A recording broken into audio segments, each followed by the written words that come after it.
MP के बुंदेलखंड के छतरपुर में एक धाम है जो बागेश्वर धाम के नाम से चर्चित है। इन दिनों इस धाम की खूब चर्चा हो रही है। चर्चा भी इसलिए क्योंकि इस धाम के महाराज धीरेन्द्र कृष्ण शास्त्री सोशल मीडिया पर छाए हुए हैं, कभी अपने बयानों को लेकर तो कभी चमत्कार के दावों को लेकर। बीते दिनों नागपुर में आयोजित कथा को लेकर बागेश्वर धाम के महाराज पंडित धीरेन्द्र कृष्ण शास्त्री विवादों में आ गए। उनके ऊपर अंधविश्वास फैलाने का आरोप लग रहा है। आइए आपको बताते हैं कि बागेश्वर धाम के ये महाराज कौन हैं और इनकी पूरी कहानी क्या है।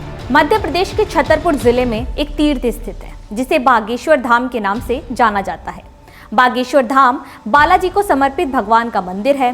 इस प्रसिद्ध मंदिर में बागेश्वर धाम महाराज के दर्शन के लिए देश के कोने कोने से हजारों की संख्या में लोग आते हैं। बीते 1 सालों में बागेश्वर के महाराज सोशल मीडिया पर छा गए हैं। पूरे देश में उनके लाखों भक्त हैं। पंडित धीरेन्द्र कृष्ण शास्त्री के कार्यक्रम में लाखों की भीड़ उमड़ती है। आम लोगों के साथ साथ बड़े बड़े नेता बाबा के भक्त हैं। राम कथा की वजह से पंडित धीरेन्द्र कृष्ण शास्त्री पूरे देश में मशहूर हैं। इनका जन्म 4 जुलाई 1996 में छतरपुर जिले के गाढ़ा गांव में हुआ था। बचपन गरीबी में बीता है। परिवार की आर्थिक स्थिति इतनी खराब थी कि कभी कभी भोजन का जुगाड़ भी नहीं हो पाता था। दरअसल पंडित धीरेन्द्र कृष्ण शास्त्री का परिवार गांव में पंडिताई कर भरण पोषण करता था। परिवार में बंटवारे के बाद यजमान भी बंट गए।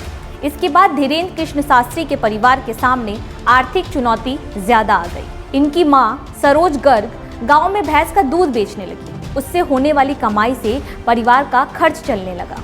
बागेश्वर धाम के महाराज पंडित धीरेन्द्र कृष्ण शास्त्री पूर्व में अपनी कथाओं में गरीबी का जिक्र कर चुके हैं। उन्होंने कहा था कि पिताजी को मिले दान दक्षिणा से हमारा घर चलता था।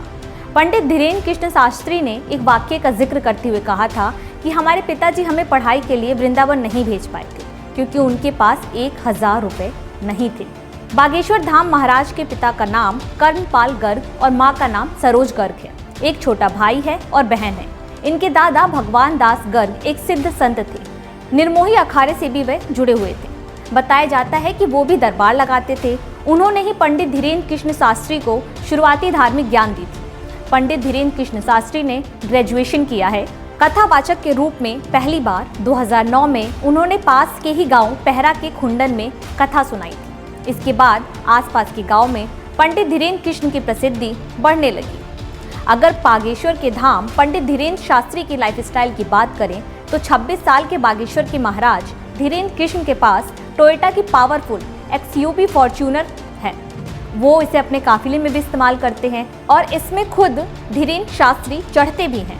बागेश्वर धाम महाराज कथित तौर पर ये दावा करते हैं कि वो लोगों के मन की बात पढ़ लेते हैं। सोशल मीडिया पर उनके कई वीडियो भी वायरल हैं। बाबा अपने दिव्य दरबार में आने वाले लोगों के मन की बात पर्चे पर लिख देते हैं। इसे लेकर कई बार सवाल भी उठते हैं, लेकिन बाबा इन आरोपों को खारिज करते हैं। पंडित धीरेन्द्र कृष्ण शास्त्री खुद को हनुमान जी का भक्त बताते हैं।